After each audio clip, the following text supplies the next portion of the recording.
कैसे हो शेरो? करते हैं अपना स्टार्ट।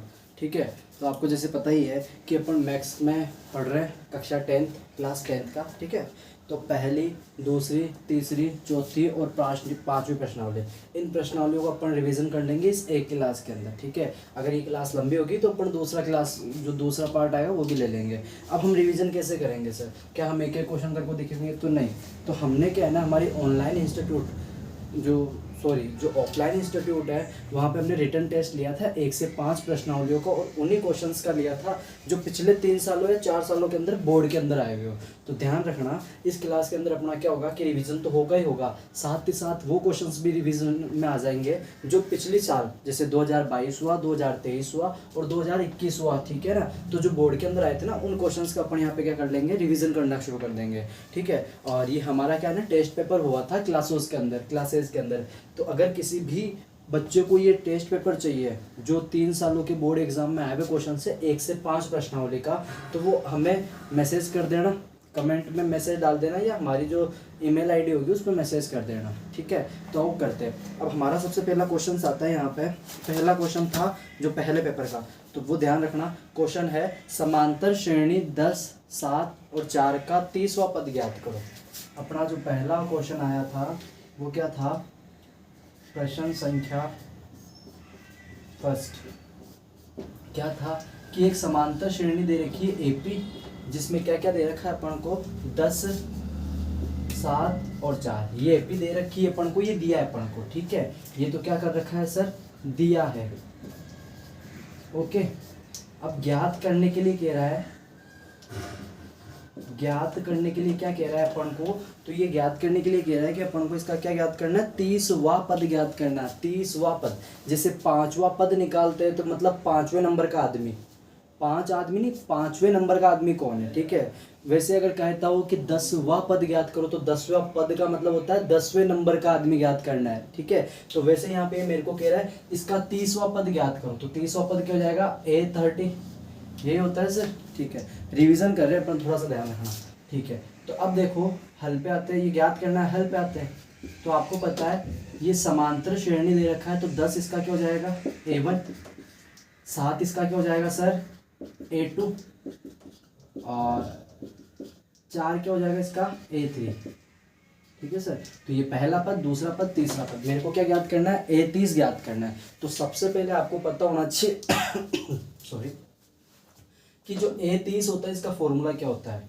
आप चाहो तो दोनों तरीके से भी कर सकते हो।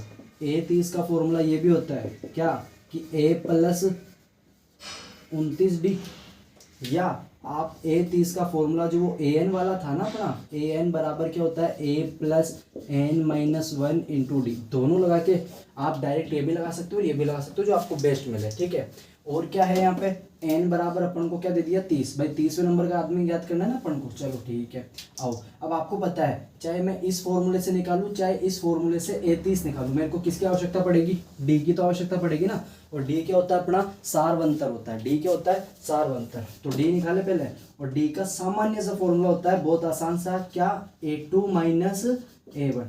शाबाश, D ऐसा वैसा, A2 कितना है अपना, 7 माइनस A1 कितना है, 10। अरे ठीक है, D ऐसा कैसा, 7 किसका, प्लस का। भाई जिसका कोई नहीं वो किसको होगा, प्लस का। तो प्लस माइनस माइनस, 7 में से 10 गया तो कितना बचेगा, 3।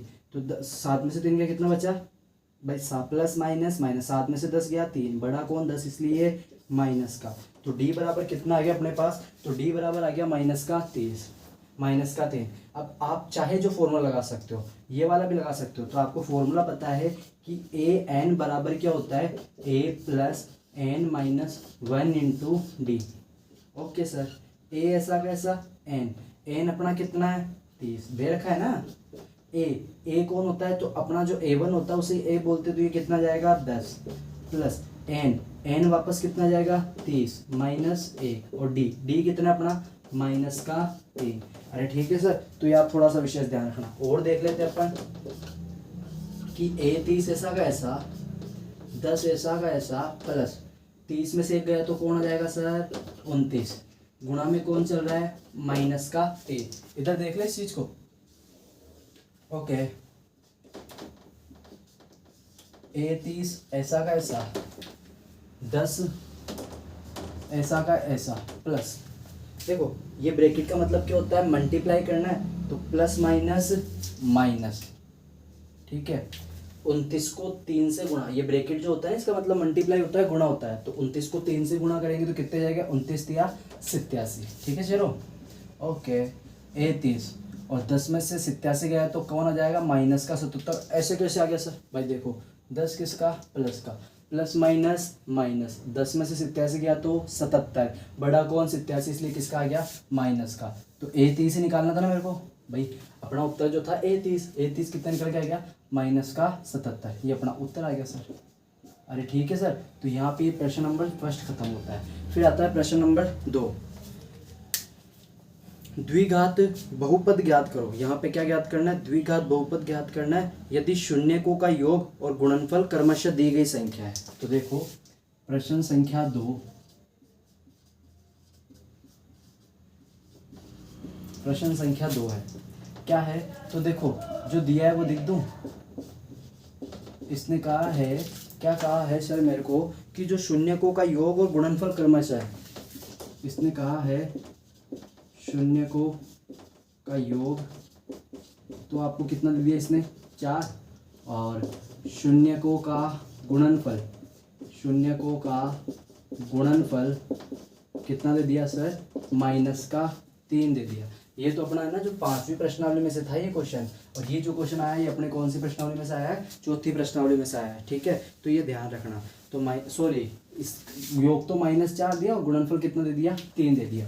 अब ज्ञात क्या करना है अपन को, तो यहाँ पे ध्यान रखना, ज्ञात क्या करना है अपन को, तो यहाँ पे जो ज्ञात करना है वो करना है अपन को द्विघात बहुपद ज्ञात करना है। क्या ज्ञात करना है शेरो, द्विघात बहुपद ज्ञात करना है, द्विघात बहुपद ज्ञात करना है। तो आओ देखते हैं हल पे। अब जो दिया हुआ है उसी से तो हिंट लेंगे ना, बाकी तो क्या है जो दिया हुआ है। तो किताब वाले ने चिल्ला चिल्ला के कहा है कि सर शून्यकों का योग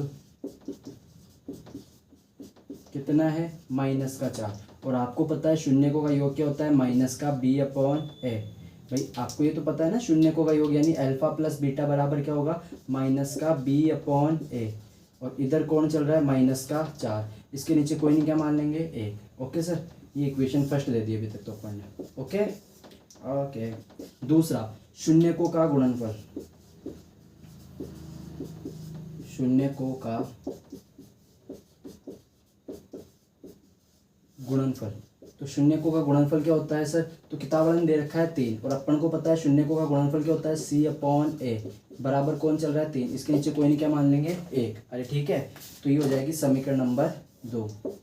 अब आपको यहाँ ऐसे क्वेश्चंस की तो आसान क्वेश्चन था, क्यों, क्योंकि यहाँ भी 1 का मान 1 है और यहाँ भी 1 का मान 1 है, तो ये बड़ा आसानी से हो जाएगा। तो ध्यान रखते हैं समीकरण 1 व 2 की तुलना करने पर, समीकरण 1 व 2 की तुलना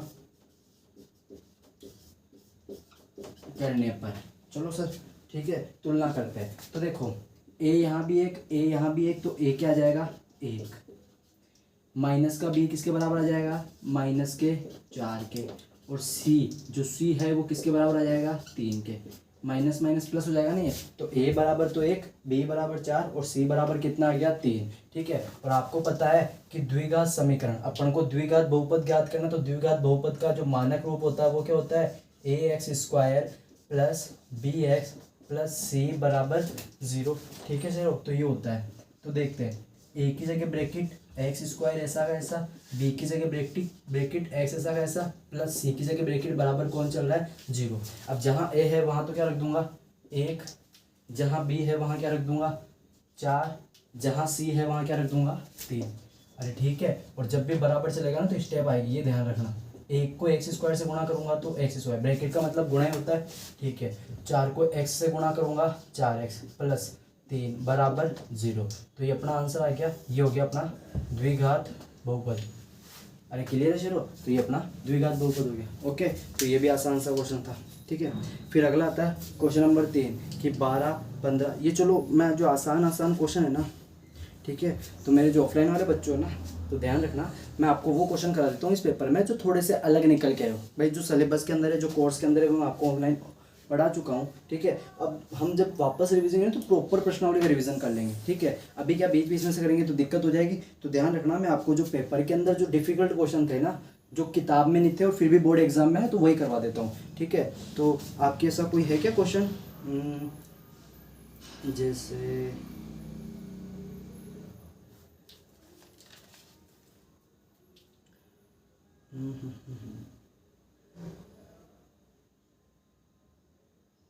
हाँ, ये क्वेश्चन नंबर 17 देखिए एक बार।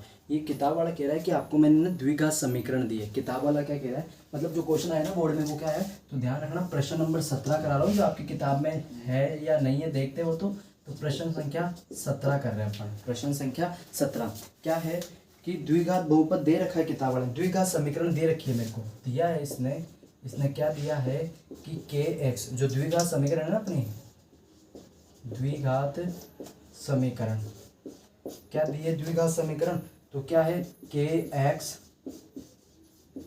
x-2 + 6 = 0।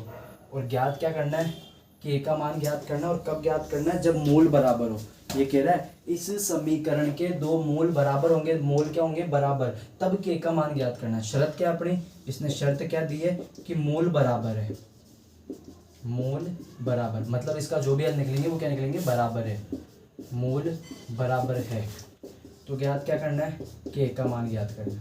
किसका मान ज्ञात करना है, k का मान।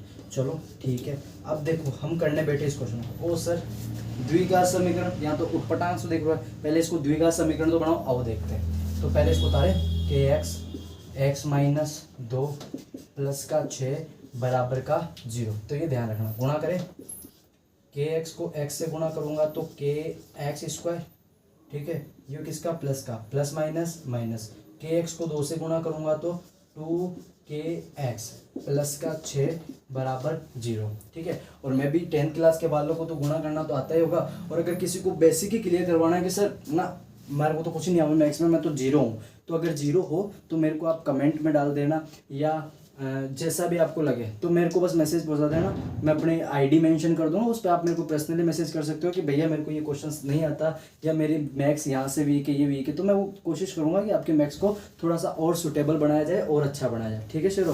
तो ध्यान रखना, और बाकी ध्यान रखना कि सीख के कोई नहीं आता, सब सीखते ही है, ठीक है। ओके, तो क्या ये बन गया क्या द्विघात समीकरण, देख रही है kx² + -2kx + 6। अब ये कह रहा है शर्त क्या है कि मूल बराबर होते हैं। और मूल बराबर कब होते हैं, जब विभक्तर यानी d का मान किसके बराबर आता हो, 0 के, ठीक है। अब वो करते हैं, अब d का मान क्या होता है, तो b² - 4ac किसके बराबर आना चाहिए सर, 0 के बराबर आना चाहिए। अब यहाँ पे आप बताओगे मेरे को a कौन होगा, b कौन होगा, c कौन होगा। तो a कौन होता है, x² का गुणांक, x² का गुणांक कौन है, k।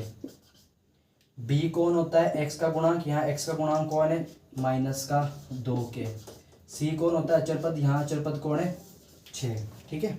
करते हैं, b² -4ac =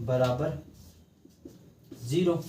अरे ठीक है सर। अब b, तो जहाँ b है वहाँ क्या लिख दूंगा, -2k, जहाँ a वहाँ क्या लिख दूंगा, k, और जहाँ c है वहाँ क्या लिख दूंगा, 6। अरे ठीक है, ओके। और आगे देखते हैं, -2k का स्क्वायर, तो देखो स्क्वायर इसके ऊपर दोनों के ऊपर, तो -2 का स्क्वायर तो हो जाएगा 4, और k का स्क्वायर हो जाएगा k², माइनस, वापस देखते हैं, ये ब्रैकेट ये भी ब्रैकेट, ब्रैकेट का मतलब क्या होगा, मल्टीप्लाई। तो 4 को 6 से गुणा करूँगा 24 के, और इधर कौन चल रहा है, 0। अरे ठीक है शेरो, ओके। अब देखो मैं क्या कर सकता हूँ, मैं ये 4 को ऐसे लिख सकता हूँ क्या, 2 × 2, k² को लिख सकता हूँ क्या, k × k, माइनस 24k को मैं लिख सकता हूँ क्या, 2 × 2 × 3 × सॉरी 3 × k = 0। अरे लिख सकता हूँ ना इतना तो मैं, चलो ठीक है। लिखते जाएगा।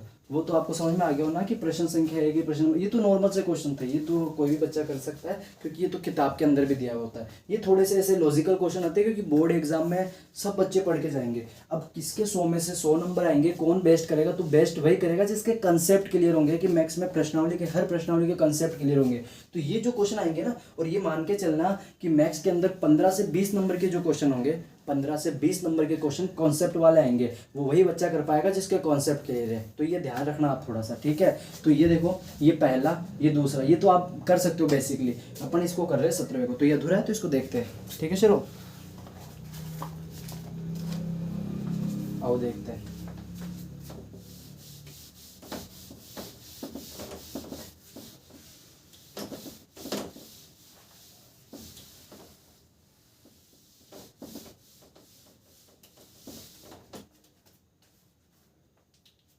इंक की डब्बी देखते हैं, 1 मिनट चलो।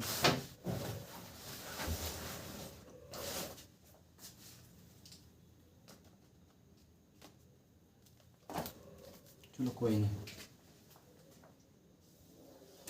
करते हैं। अब देखना, 2 इसके पास भी, 2 इसके पास भी, 2 कहाँ जाएगा, बाहर। कॉमन ले रहे हैं अपन यहाँ पे, ठीक है। और कुछ आ रहेगा सर, देखो 2 इसके पास भी, 2 इसके पास भी, 2 कहाँ जाएगा, बाहर। अब बाहर आएगा तो इससे तो गुणा ही होगा ना शेरो, ठीक है। और सर के इसके पास भी, के इसके पास भी, तो के कहाँ जाएगा, बाहर आ जाएगा। ओके, अंदर कौन बचेगा, इसमें से ये 3 बार आ गए तो अंदर कौन बचेगा, के माइनस, ये बाहर आ गया, ये बाहर आ गया तो अंदर कौन बचेगा, 2 इंटू 3 यानी 6, 2 तिया 6, बराबर कौन चल रहा है, 0। 2 को 2 से गुणा करूंगा, 4 के, इधर कौन चल रहा है, के माइनस 6 बराबर 0। ये इसके साथ गुणा में तो इधर आके किस में हो जाएगा, भाग में। तो के माइनस 6 0 ऐसा कैसा, 4 के गुणा में तो इधर आके किस में हो जाएगा सर, भाग में। और भाग में तो ध्यान रखना इधर क्यों हुआ भाग में, तो ये ध्यान रखोगे वज्र गुणा करने पर, वज्र गुणा करने पर। ओके चलो, के माइनस 6, 0 में किसी का भाग दो क्या आएगा, 0। तो के ऐसा कैसा, माइनस का 6 उधर जाके प्लस का 6, तो के बराबर कितना आ गया, 6। और क्यों सर, तो लिख देना पक्षांतरण करने पर।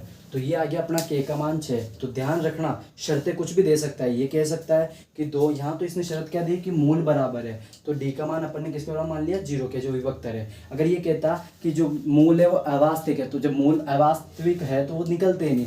ये कह देता कि मूल है तो सही, मतलब वास्तविक मूल है लेकिन मूल अलग अलग है, तो ध्यान रखना तब डी का मान जो अपने आता है ना, वो किससे बड़ा आता, 0 से बड़ा आता, मतलब प्लस वाला आदमी होता है, ठीक है। तो मैं भी कर लोगे ये क्वेश्चन, और देखते जो अलग से निकल के आया इस क्वेश्चन में।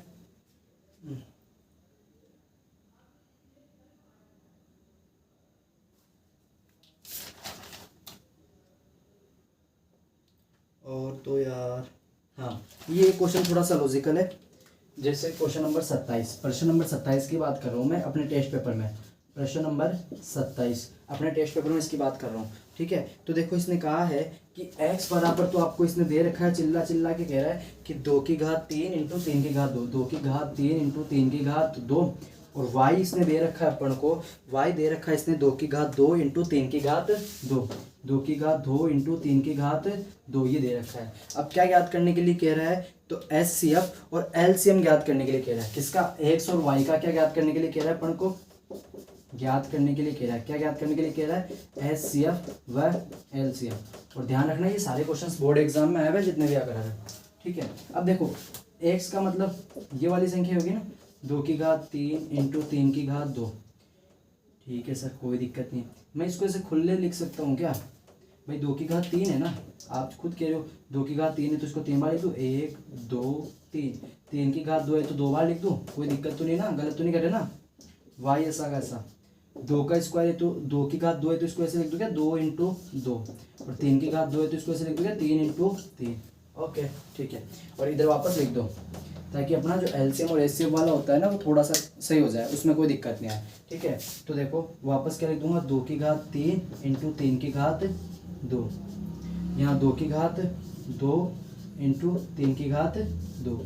अरे ठीक है चलो, तो ये ध्यान रखना। अब देखो जब भी अपन को एचसीएफ लेना होता है तो अपन कॉमन आदमी ढूंढते, देखो दोनों के अंदर कौन आ रहा है, 2 आ रहा है एक तो, और कौन आ रहा है, 1 2 आ रहा है वापस, एक कौन आ रहा है वापस, देखो 3 आ रहा है ना इसमें, तो ये हो जाएगा तो देखो HCF क्या जाएगा, 2 दूनी 4 और 4 तिया 12। तो इसका HCF तो कितना आ गया, अरे और भी आ रहा है, सॉरी गलती हो गया, देखो 3 ये भी तो आ रहा है ना, चलो बोलो ही नहीं यार तुम। 3 2 दूनी 4 4 3 12 12 तिया 36। तो HCF तो कितना आ गया, 36। अब किसकी बात कर रहे हैं अपन, LCM की, कि LCM कितना आएगा। तो LCM के लिए अपन इधर वाले आदमी देखते हैं कि देखो कितने प्रकार के आदमी दिखते हैं। तो एक तो 2 दिख रहा है और एक कौन दिख रहा है, 3। इनके अलावा तो किसी प्रकार का आदमी दिख रहा है ना, 2 और 3। तो 2 × 3।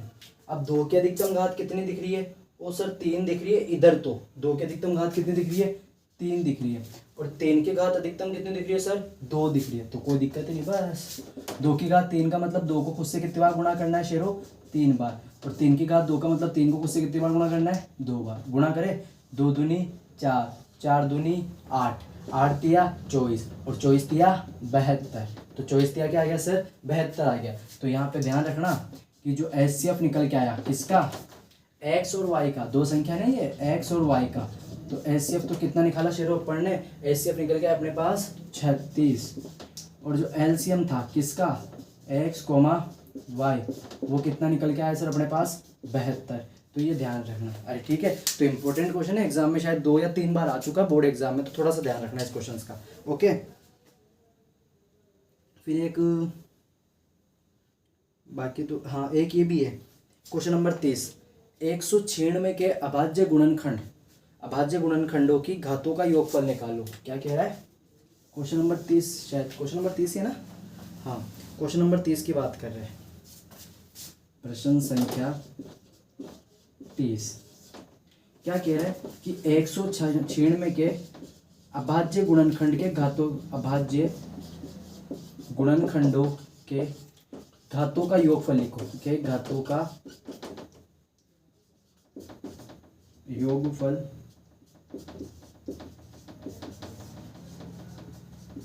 लिखो। ये कह रहा है कि 196 के अभाज्य गुणनखंड के घातों का योगफल लिखो। एक बार आप इनको देखो, अगर किसी को उतारना है तो उतारो, मैं आ रहा हूँ ना।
तो ये था अपना क्वेश्चन कि 196 के अभाज्य गुणनखंड के घातों के योगफल को लिखना है। तो आप सबसे पहले 196 के अभाज्य गुणनखंड तो निकाले शेरोपण, आओ देखते हैं कैसे निकालेंगे।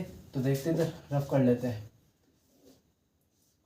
2 की टेबल में 18 बार में, सॉरी 2 की टेबल में 19 नहीं आता, इससे कम क्या आता है 18, कितनी बार में 9 बार में। इधर बचेगा 1, 2 अंटे 16, वापस 2 से आएगा क्या, तो 2 चौके 8, 2 इनाम 18। 7 से जाएगा, 7 2 7 49, 7 एकम 7, तो क्या आया 2 इंटू 7 इंटू 7, ठीक है। 2 की अधिकतम घात कितनी 2, 7 की अधिकतम घात कितनी 2। अब अपन से ये क्या पूछ रहा है कि घातों का जो ये घातें आ रही है ना इनका योगफल निकालना। तो घातें कौन कौन आ रही है 2, और इसकी भी कौन आ रही है 2, तो 2 और 2 कितना हो गया 4। तो ये ध्यान रखना 196 के भाज्य गुणनखंड के घातों का योगफल जो होगा ना वो कितना होगा 4 होगा। तो ठीक है, तो ये था आसान सा था ये भी।